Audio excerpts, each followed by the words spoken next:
मेरे प्यारे बच्चों, नमस्कार। मेरे भाई, आप तमाम बच्चों के लिए बहुत ही प्यारा सा एक बैच लेकर हम आए हुए हैं, जिस बैच का नाम है संपूर्ण हिंदी व्याकरण। जी हाँ, ये हिंदी की स्पेशल क्लास है।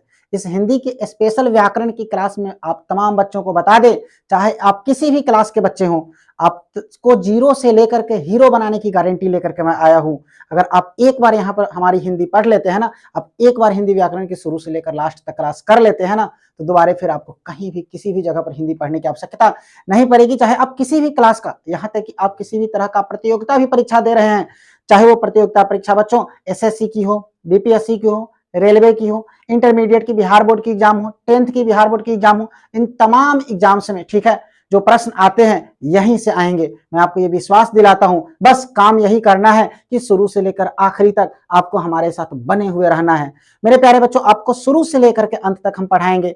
पढ़ाने के साथ साथ जितना भी क्लास आपकी होगी, जितनी भी चीजें आपको समझाई जाएगी, उसका आपको हैंड रिटेन कॉपी का नोट्स भी दिया जाएगा। ठीक है, हाँ जी हाँ, कॉपी का हर एक पॉइंट का, हर एक चैप्टर का आपको कॉपी क्लास नोट्स दिया जाएगा, हैंड रिटेन नोट्स। ठीक है, उसके बाद हर एक चीज का आपकी बारीकी से एक एक ऑनलाइन टेस्ट होगी। और ये क्लास मेरे प्यारे बच्चों ऐप के माध्यम से और साथ ही साथ यूट्यूब के दोनों के माध्यम से आपकी क्लास चलेगी। ऐप पर भी चलेगी और यूट्यूब पर भी चलेगी। तो मेरे प्यारे बच्चों, जिन बच्चों को जहां पढ़ने की सुविधा हो वहां आप आकर क्लास ज्वाइन कर सकते हैं। और जहां तक मेरे भाई आपको बता दे, किसी भी प्रकार की विशेष जानकारी अगर आपको चाहिए ना, तो आप आइए हमारे व्हाट्सएप चैनल पर, व्हाट्सएप चैनल को ज्वाइन करिए और किसी भी तरह का कोई भी जानकारी रहेगा मैं आपको सबसे पहले वहां पर आपको अपडेट करूंगा। तो साथ ही साथ बने रहिए। ठीक है, और बिना आपके इस प्रीसियस समय को बर्बाद किए बिना, ठीक है, मैं अपने चैप्टर की ओर चलता हूं। आज बात करता हूं कि आखिर हमारा सिलेबस क्या होने वाला है। उस संपूर्ण हिंदी व्याकरण का जो पूरा का पूरा ग्रंथ लेकर के आ रहे हैं। आप काफी समय से देख रहे थे कि 17 दिसंबर को कुछ ऐसा होने वाला है,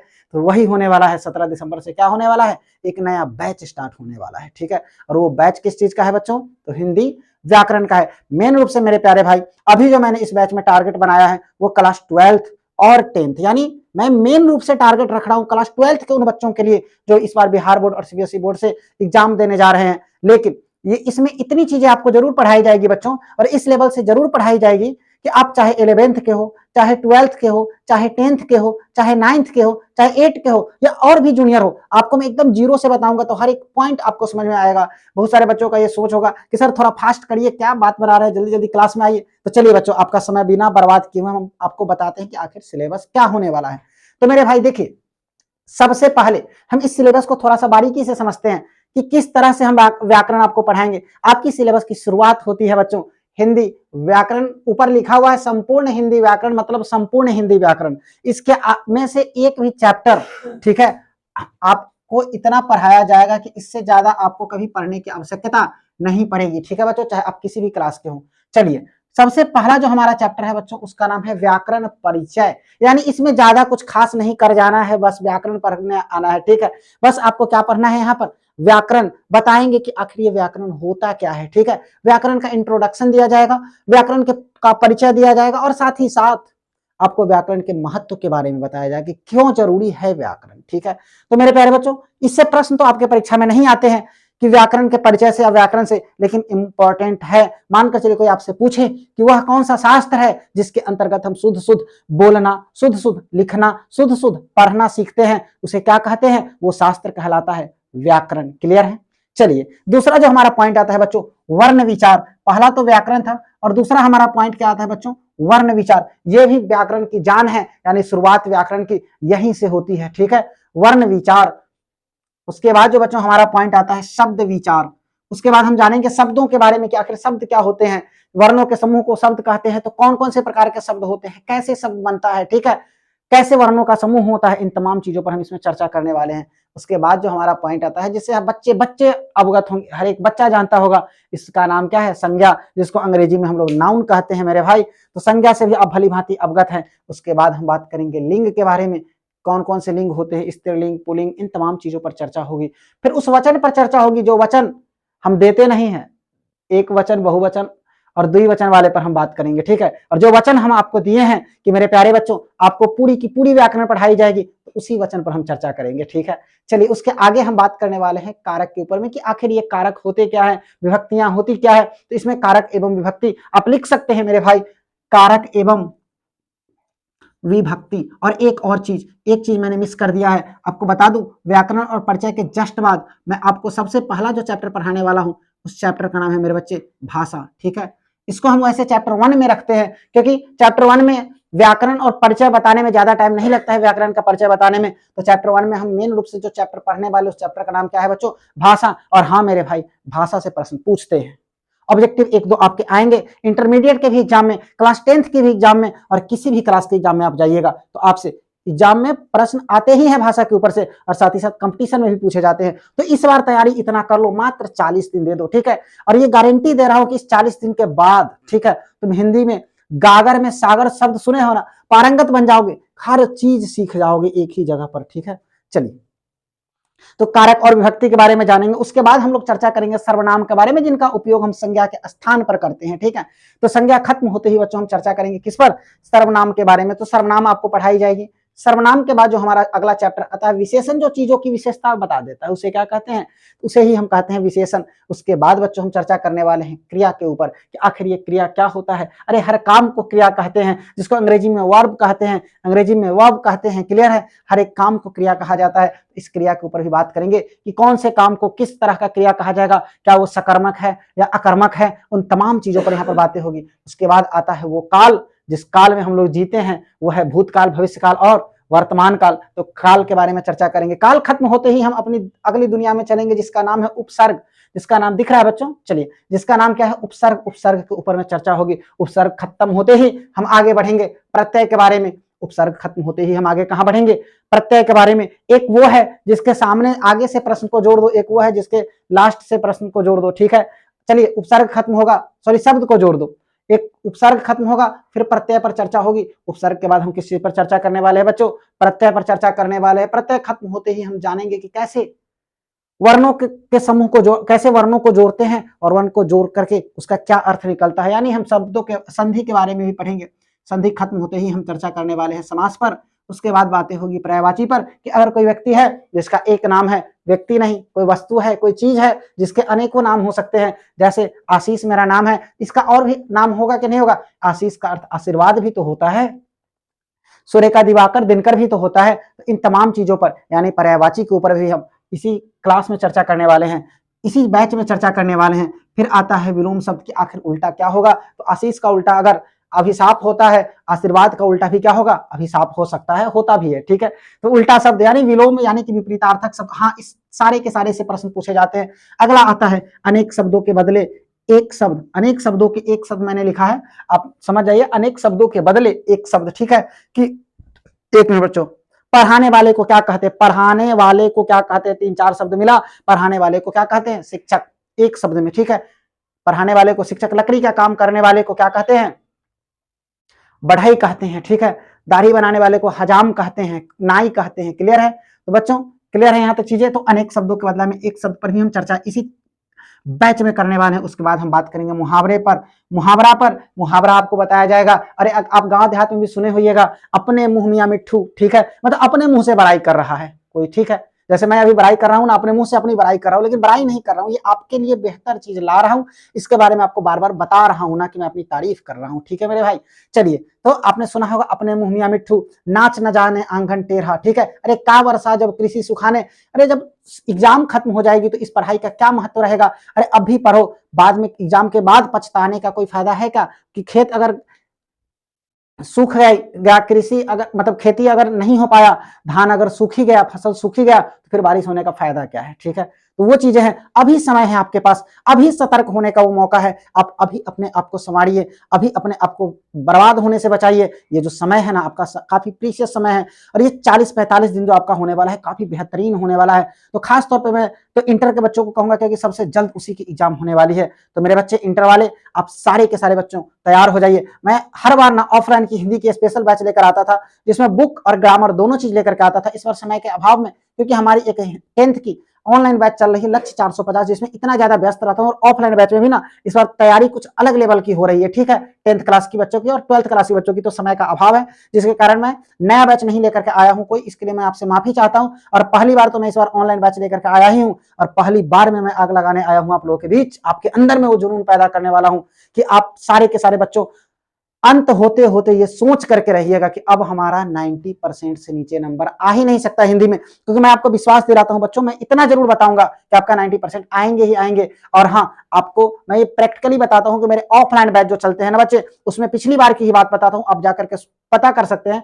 पिछली बार में ना 94 नंबर हाईएस्ट आया था, 92, 94, 91, ये सब बच्चे आते हैं नंबर। लोग कहते हैं कि हिंदी में बहुत नंबर करता है, नहीं करता है। आप लिखो तो उस तरीके से, हर एक बात आपको सिखाऊंगा कि कैसे लिखना है, कैसे निबंध लिखना है, कैसे आवेदन लिखना है, हर एक चीज आपको सिखाई जाएगी। क्लियर है? तो चलिए, अगला आता है वाक्य विचार। किसी भी चीज से ना वाक्य बनाना हम सीखेंगे इस चैप्टर में। उसके बाद जो सबसे महत्वपूर्ण चैप्टर आता है, और ये खास तौर पर 12th वाले बच्चों के लिए इंपॉर्टेंट है सबसे ज्यादा, ये रस और अलंकार। ये 12th के बच्चों के लिए सबसे ज्यादा महत्वपूर्ण है बच्चों, रस एवं अलंकार। इसको तो वैसे भी नहीं भूलना, ठीक है। और उसके बाद आता है हमारा पत्र लेखन। अरे बचपन से हम पढ़ते आते हैं 5, 6, 7 में, तो तब से कि एक आवेदन पत्र लिख करके दिखा 2 दिनों की छुट्टी के लिए प्रधानाध्यापक के पास, और हर एक परीक्षा में पूछता है आवेदन पत्र, तो इसकी भी तैयारी बेहतर होती है। और ये जब पूछ ही देता है तो 5 नंबर से कम आज तक कभी पूछा ही नहीं है, ठीक है।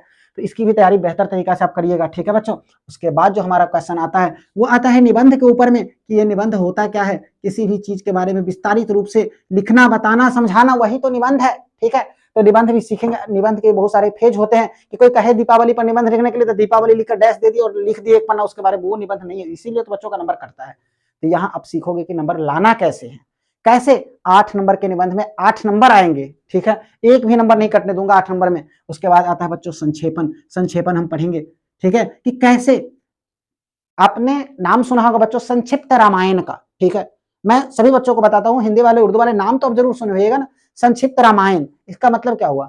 आप देखते होइएगा रामायण के कुछ एपिसोड्स आते रहते हैं, ठीक है।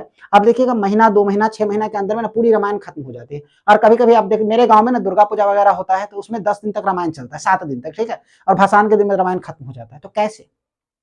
क्या 10 दिन में पूरी रामायण खत्म की कहानी हुई थी? रियलिटी अगर पूछी जाए, राम जी का जन्म हुआ, उसे पहले से ही कहानी दिखता है कि कैसे दशरथ जी पूजा करते हैं, फिर उनको खीर की प्राप्ति होती है, वो खीर लेकर के जाते हैं, खिलाते हैं, फिर राम जी का जन्म होता है, वहां पर वनवास पढ़ाई करने जाते हैं, अयोध्या कांड होता है, फिर ये जनकपुर का दृश्य दिखता है। मतलब इतने सारे दृश्य को कैसे, कैसे कोई व्यक्ति 6 महीना के अंदर में दिखा दे रहा है सामने में आपके, कैसे किसी व्यक्ति के जन्म से लेकर के मरने तक, पुनर्जन्म तक की कहानी आपको 1, 2 से 3 घंटा के मूवी में दिखा दिया जाता है बच्चों, ठीक है। तो संक्षेपण सबसे ज्यादा जरूरी है, सब जगह संक्षेपण का यूज हो रहा है। और आज के समय में ना हर एक व्यक्ति चाहता है कि हमें संक्षिप्त में चीजों की जानकारी मिले, टू द पॉइंट, जो आवश्यक है वही बताइए, ठीक है। उससे ज्यादा जानने की आवश्यकता नहीं है। आज आपके लिए हम 40 दिन का स्पेशल क्लास लाए हैं। सोचिए अगर ये क्लास हम 1 जनवरी 2024 को लाए रहते और 1 जनवरी 2025 तक आपको 1 साल में यही चीज पढ़ाते, तो अन्य विषय पर आपका फोकस कम होता और आपको भी बोरिंग लगने लगता है एक ही चीज पढ़ते पढ़ते। आज मैं 40 दिन लाया हूं, मात्र 40 दिन आप अगर 1 से 1.5 घंटा हमें रेगुलर दे रहे हैं ना,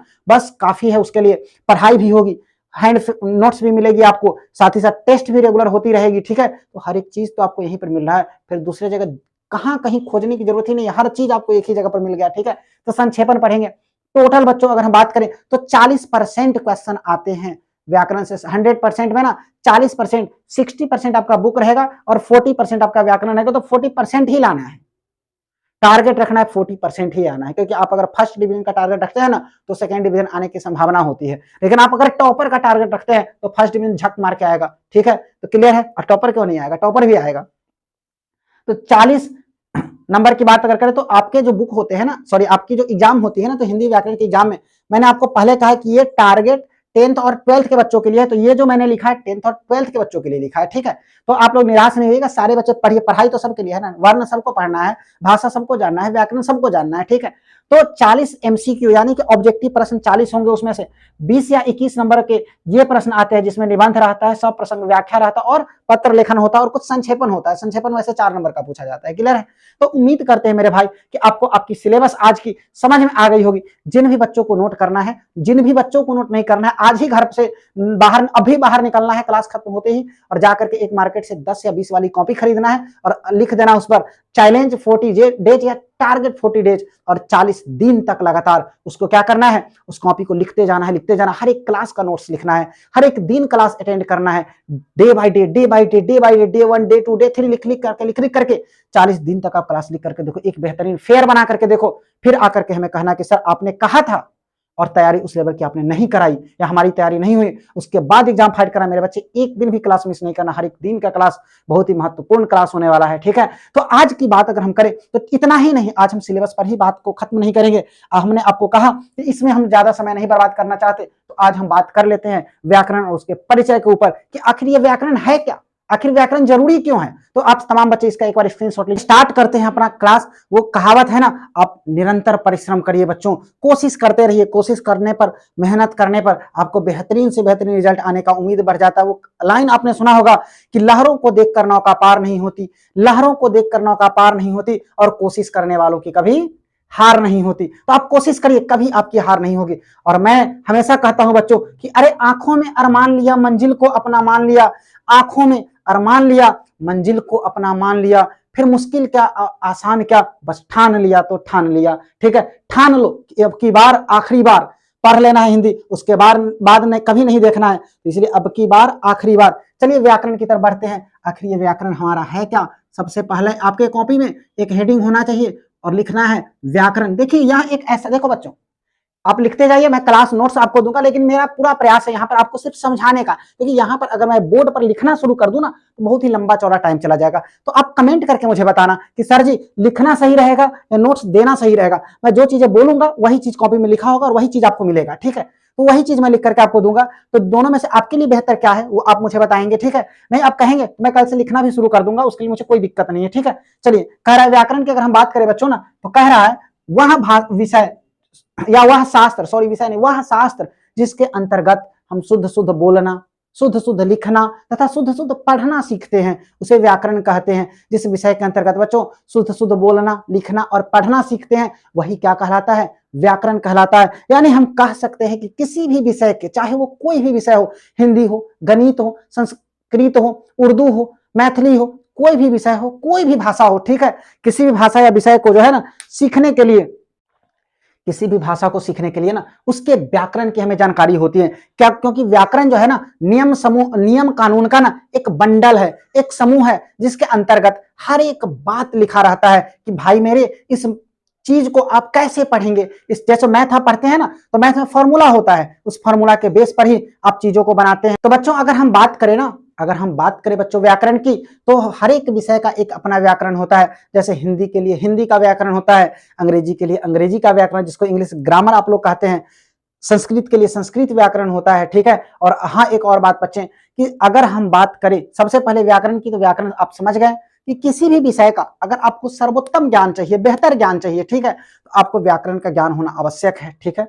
आपको व्याकरण का ज्ञान होना क्या है बच्चों, आवश्यक है। उसके बाद अगर नोट की बात करें, मेन पॉइंट की बात करें, सबसे पहले हमने देखा कि व्याकरण वह शास्त्र है जो हमें शुद्ध शुद्ध बोलना, शुद्ध शुद्ध लिखना और शुद्ध शुद्ध पढ़ना सिखा देता है, उसी को हम लोग क्या कहते हैं, व्याकरण कहते हैं। तो पहला नोट में हम लिख सकते हैं कि यह हमें शुद्ध शुद्ध, ये सारा का सारा लिखा हुआ चीज आपको मिलेगा बच्चों, चिंता नहीं करिए।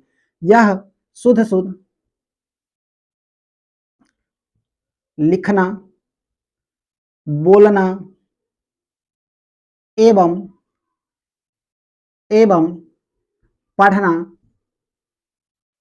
पढ़ना सिखाता है।